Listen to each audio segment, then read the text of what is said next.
Positive ആണെന്ന് നീ പറയുന്നു. എന്നൊക്കെ വിളിക്കുന്നതും ഈ കണ്ടുപിടിക്കാൻ കഴിയാത്ത കാര്യങ്ങളെ കുറിച്ചാവാം.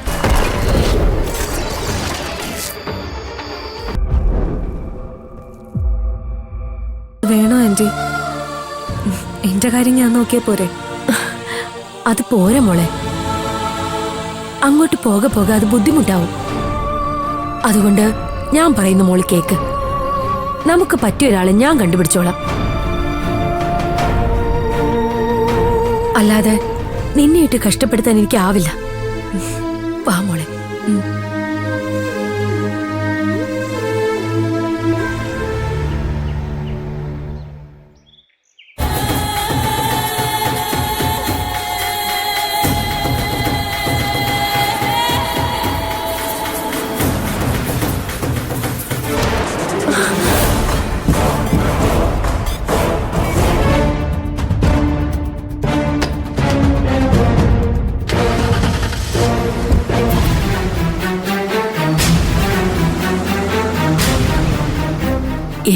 ഏട്ടനെയും കാണുമ്പോൾ എന്തായാലും സംസാരം നടക്കും. എന്തു പറഞ്ഞിട്ടായാലും അവരെ ഈ വീട്ടിൽ തന്നെ നിർത്തണം. റസീദേ, എന്തു വന്നാലും നമ്മൾ തീരുമാനിച്ചതിൽ നിന്നും ഒരല്പം പോലും പിന്നോട്ട് മാറരുത്, കേട്ടല്ലോ? അതൊക്കെ ഞാൻ ഏറ്റു. ആ, ഒന്നുകിൽ നമ്മൾ ഇവിടെ തന്നെ താമസിക്കും, അല്ലെങ്കിൽ നമ്മുടെ മോള് നമുക്കൊപ്പം വരും. മോള് വന്നാൽ നമ്മൾ അവളെ എവിടെ കൊണ്ടുപോകും? അത് വെറുതെ അവളെ ഒന്ന് വിരട്ടാൻ വേണ്ടി ഞാൻ പറഞ്ഞതല്ലേ. എന്തായാലും നമ്മൾ അകത്തേക്ക് കയറാൻ പോവുകയാണ്. സകല ദൈവങ്ങളെയും മനസ്സിൽ വിചാരിച്ചുകൊണ്ട് അകത്തോട്ട് കയറാം. ഓക്കെ? അതെ, കതക് തുറന്നു കിടപ്പുണ്ടല്ലോ. ബെല്ലടിക്കണോ അതോ അകത്തോട്ട് കയറണോ? കതക് തുറന്നു കിടക്കുമല്ലേ, നമുക്ക് പതിയെ അകത്തോട്ട് കയറാം. ഒന്നുമല്ലെങ്കിൽ ഈ വീട് നമ്മുടെ മോക്ക് കൊടുക്കാന്ന് പറഞ്ഞ വീടല്ലേ. വാ.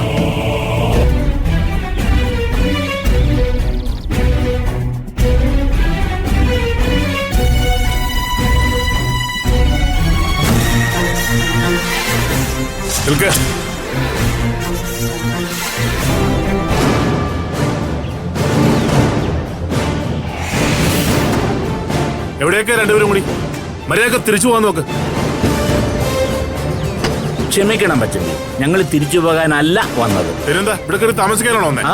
ആ മോഹം അങ്ങ് മനസ്സിൽ വെച്ചിരുന്നാ മതി.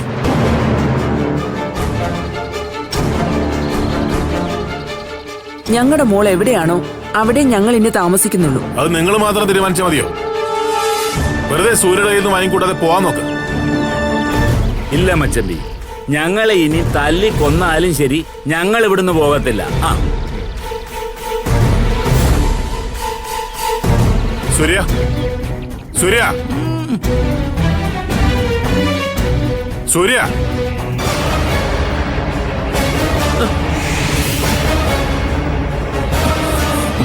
ഇറങ്ങിപ്പോണോ? അയ്യോ, ഇറങ്ങിപ്പോൻ.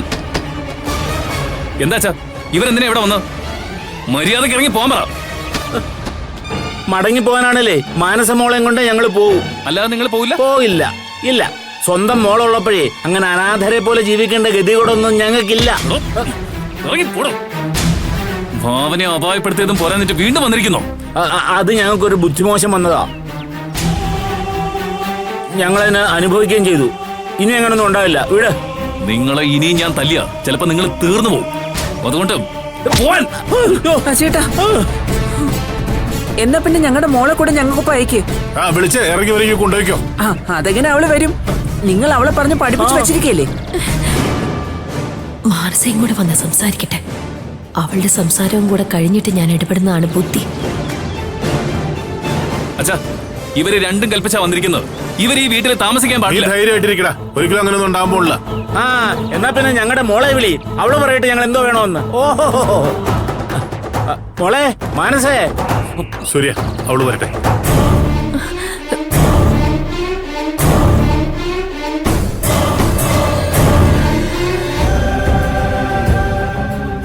മോളെ, ദാണ്ട് നിന്റെ അച്ഛനും അമ്മയും വന്നു.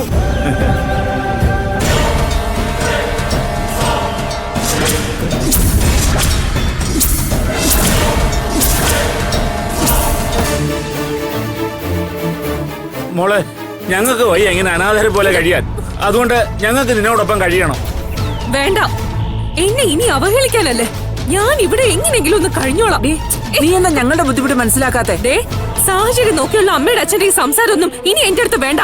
ഇപ്പൊ ഞാൻ ആന്റിക്കൊപ്പം, ആന്റി പറയുന്നതേ ഞാൻ ആ അനുസരിക്കും. അങ്ങനെയാണെങ്കിലേ നീ ഞങ്ങളോടൊപ്പം വാ, നമുക്ക് ഇവിടെ നിന്ന് പോവാം. എന്റെ കൈ വിട്. ഞാൻ പറഞ്ഞില്ലേ, ഇപ്പൊ ഞാൻ എന്താ ചെയ്യേണ്ടതെന്ന് ആന്റിയാ തീരുമാനിക്കുന്നത്. അതൊന്നും പറഞ്ഞാ പറ്റില്ല. രണ്ടിലൊന്ന് തീരുമാനിക്കാതെ ഞങ്ങൾ ഇവിടുന്ന് പോവില്ല. ആ എവിടെ എന്റെ പുന്നാര പെങ്ങളെ? വിളിക്കവളെ, ഞങ്ങൾക്ക് അവളോട് സംസാരിക്കണം. ആന്റി, ആന്റി,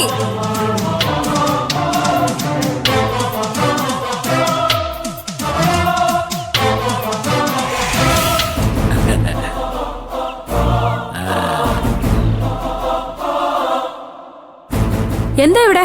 ആന്റി, ദേ കണ്ടില്ലേ, ഒന്നുകിൽ അച്ഛനും അമ്മ ഇവിടെ താമസിക്കാൻ അനുവദിക്കണമെന്ന്, ഇല്ലെങ്കിൽ ഞാൻ ഇവർക്കൊപ്പം ചെല്ലണമെന്നാ പറയുന്നത്. രണ്ടും നടക്കില്ല ഏട്ടാ. ഇനി ഒരു പരീക്ഷണത്തിന് ഞങ്ങളില്ല. കേട്ടല്ലോ, ഇനി പൊയ്ക്കോ. വെറുതെ ആവശ്യമില്ലാത്ത സംസാരം വേണ്ട. ഞങ്ങള് പറഞ്ഞല്ലോ, അങ്ങനെ അങ്ങ് തിരിച്ചു പോകാൻ വേണ്ടി വന്നതല്ല ഞങ്ങള്. എന്താ അച്ഛാ, എന്നെ മനസ്സമാധാനത്തോടെ ജീവിക്കാൻ സമ്മതിക്കില്ലേ?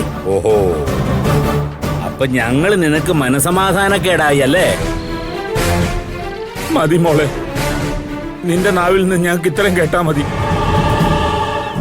പ്രസിദ്ധ, നീ വാ, നമ്മളായിട്ട് ഇവക്കൊരു ഭാരവാദം നിൽക്കണ്ട.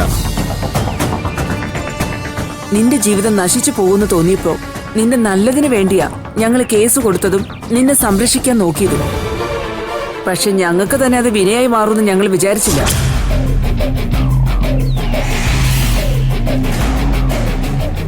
വേണ്ട പ്രസിദ്ധ, ഇനി ഒന്നും പറഞ്ഞിട്ട് കാര്യമില്ല. നീ വാ, നമ്മുടെ പെട്ടിയെടുത്തു വാ.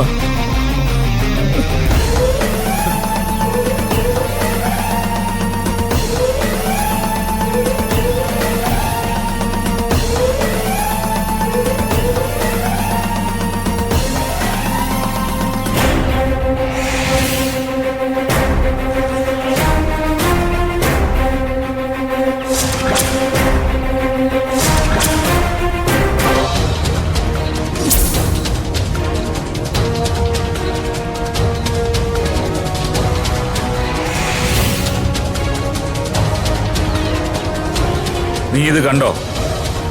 ഞങ്ങളിത് കരുതി വെച്ചിട്ട് നാളുകൾ കുറേയായി. പലവട്ടം ആത്മഹത്യക്കൊരുങ്ങിയതാ.